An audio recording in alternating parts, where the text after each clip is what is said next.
నమస్తే. ఈ వీడియోలో మనము 10th క్లాస్ న్యూ టెక్స్ట్ బుక్లోని 4th లెసన్ పర్వత్ ప్రదేశ్ మే పావస్ అనేటువంటి పాఠం యొక్క ప్రవేశికను చూద్దాం. ఈ పాఠాన్ని రాసింది సుమిత్రానందన్ పంత్జీ. సుమిత్రానందన్ పంత్జీ కా జన్మ 1900 మే హువా, అంటే 1900 సంవత్సరంలో ఈయన జన్మించడం జరిగింది. और 1977 మే ఇన్కి మృత్యు హుయి, 1977 సంవత్సరంలో ఈయన మృత్యు సంభవించింది. ఈయన యొక్క పరిచయం చూద్దాం. 20 मई 1900 को उत्तराखंड के कौसानी अल्मोड़ा में जन्मे सुमित्रानंदन पंत ने बचपन से ही कविता लिखना शुरू कर दिया था. 7 साल की उम्र में स्कूल में काव्य पाठ के लिए पुरस्कृत हुए.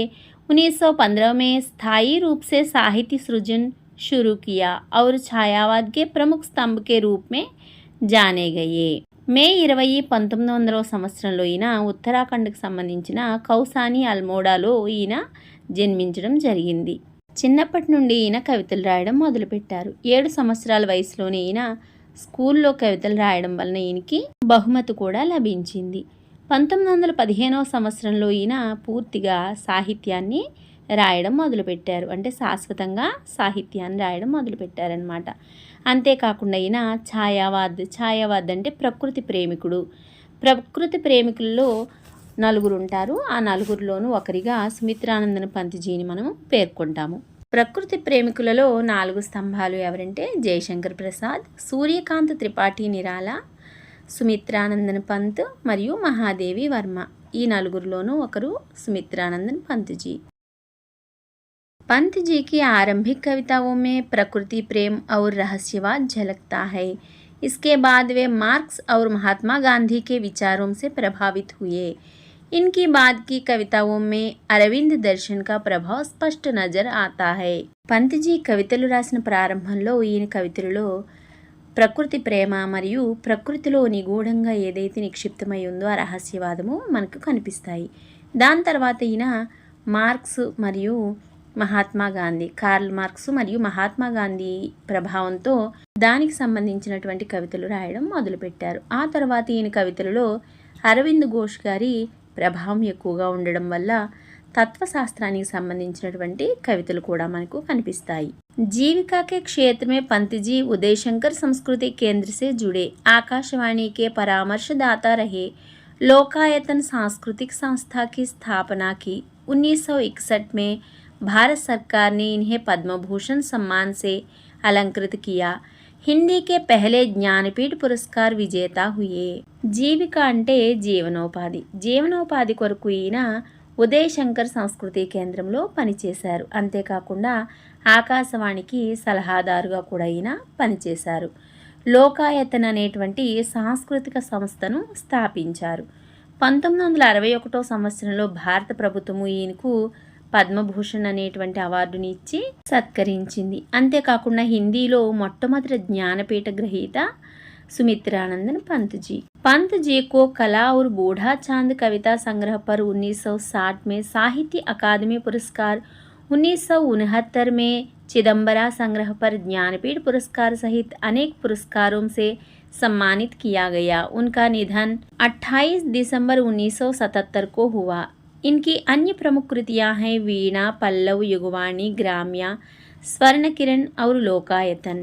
పంత్ జీ గారికి కళ మరియు బూఢా చాంద్ కవితా సంపుటికి గాను 1960 సంవత్సరంలో సాహిత్య అకాడమీ పురస్కార్ లభించింది. అంతేకాకుండా 1969 సంవత్సరంలో చిదంబర అనేటువంటి రచనకు గాను ఈయనకు జ్ఞానపీఠ పురస్కారం కూడా లభించింది. వీటితో పాటు అనేక బహుమతులు, అనేక పురస్కారాలు ఈయన్ని వరించాయి. ఈయన డిసెంబర్ 28, 1977 సంవత్సరంలో మరణించడం జరిగింది. ఈయన రాసినటువంటి సుమిత్రానందన్ పంత్జీ రాసినటువంటి ప్రముఖమైనటువంటి కృతులు, రచనలు ఏమిటంటే వీణ, పల్లవ్, యుగవాణి, గ్రామ్య, స్వర్ణ కిరణ్ మరియు లోకాయతన్. ఇవన్నీ కూడా సుమిత్రానందన్ పంత్జీ రాసినటువంటి ప్రముఖ రచనలు. పర్వత్ ప్రవేశ్ మే పావస్ అనేటువంటి పాఠం యొక్క పరిచయాన్ని చూద్దాం. भला कौन होगा जिसका मन पहाड़ों पर जाने को ना मचलता हो. जिन्हें सुदूर हिमालय तक जाने का अवसर नहीं मिलता, वे भी अपने आसपास के पर्वत प्रदेश में जाने का अवसर शायद ही हाथ से जाने देते हों. ऐसे में कोई कवि और उसकी कविता अगर कक्षा में बैठे बैठे ही वह अनुभूति दे जाए जैसे वह अभी अभी पर्वतीय अंचल में విచరణ करके लौटा हो तो అందరికీ కూడా కొండలు ఎక్కాలంటే చాలా ఇష్టం. ఎవరికైనా కొండలు ఎక్కడం అంటే ఇష్టం లేకుండా ఉంటుందా? जिन्हें సుదూర్ హిమాలయ తక్ జానే కా అవసర్ నహీ మిల్తా, ఎవరికైతే సుదూరంగా అంటే చాలా దూరంలో ఉన్నటువంటి హిమాలయ పర్వతాల వరకు పోయినట్లయితే అంటే అందరూ వెళ్ళలేరు కాబట్టి అటువంటి వాళ్ళు ఏం చేస్తారు, అపనే ఆస్పాస్కే పర్వత్ ప్రదేశ్మే వారికి దగ్గరలో ఉండేటువంటి పర్వతాల వరకు వెళ్ళి జానే కా అవసర్ షాయద్ హీ హాత్ సే జానే దేతే హూ, వాళ్ళు ఏం చేస్తారు, అవకాశం దొరికితే కనుక దగ్గరలో ఉన్నటువంటి పర్వత ప్రదేశాలకు వెళ్తారు. ఈ అవకాశం ఒకవేళ లభిస్తే ఎవరు కూడా వదులుకోరు. ऐसे में कोई कवि और उसकी कविता अगर कक्षा में बैठे बैठे ही वह अनुभूति दे जाए, ఒకవేళ ఇటువంటి ఐసేమే కోయి కవి ఎవరైనా కవి వాళ్లను ఆ విధంగా ఒక క్లాస్లో తరగతి గదిలో కూర్చోబెట్టి ఆ అనుభూతిని అంటే పర్వతాలలో ఉన్నటువంటి అనుభూతిని కనుక కలిగిస్తే అప్పుడు వారు ఆ కవి పర్వత అంచుల వరకు కూడా వాళ్ళని తీసుకువెళ్ళగలిగితే ఏం చేస్తారు, ఆ పర్వత అంచుల వరకు కూడా వాళ్ళు తిరిగి వస్తారన్నమాట. प्रस्तुत कविता ऐसे ही रोमांच और प्रकृति के सौंदर्य को अपनी आँखों निरखने की अनुभूति देती है. यही नहीं, सुमित्रानंदन पंत की अधिकांश कविताएं पढ़ते हुए यही अनुभूति होती है कि मानो हमारे आसपास की सभी दीवारें कहीं विलीन हो गई हों.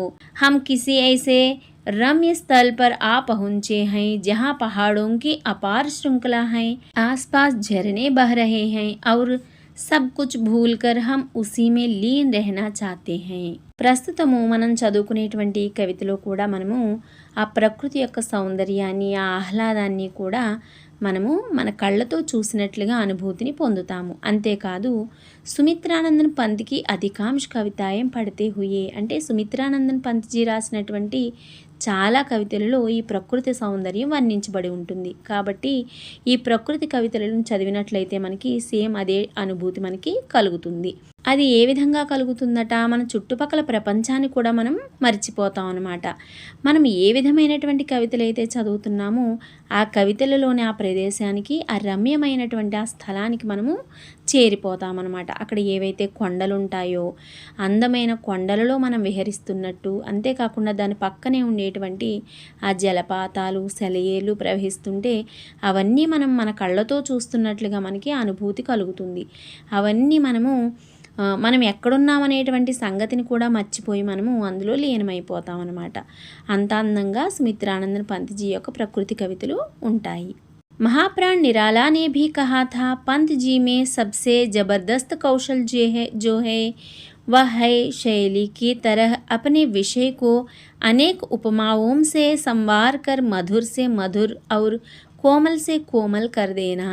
సుమిత్రానందన్ పంత్జీ అంత అందంగా కవితలు రాయడం వలన మహావ్యక్తి నిరాల అనేటువంటి ఒక కవిగారు కూడా ఇలా చెప్పారట, పంత్ గారిలో అందరికంటే కూడా చాలా గొప్ప ప్రతిభ ఉంది. అదేంటట, శైలి అంటే ఆయన రాసేటువంటి ఆ కవితా శైలి అన్నమాట. ఆ శైలి ఎంత అందంగా ఉంటుందట, అది చాలా పోలికలతో అందమైనటువంటి పోలికలతో ఉంటుందట. ఆ పోలికలు ఏ విధంగా ఉంటాయి, ఒకదానితో ఒకటి చాలా తీయగా అందముగా చాలా కోమలంగా ఆయన పోలుస్తూ వర్ణిస్తారట అని చెప్పి మహాప్రాణ నిరాల సుమిత్రానందన్ పంత్జీ గారి గురించి చెప్పడం జరిగింది. ఇక మనము కవితా పాఠాన్ని వేరొక వీడియోలో నేర్చుకుందాం. ఈ వీడియో మీకు నచ్చినట్లయితే లైక్ చేయండి, షేర్ చేయండి, సబ్స్క్రైబ్ చేసుకోండి. ధన్యవాదాలు.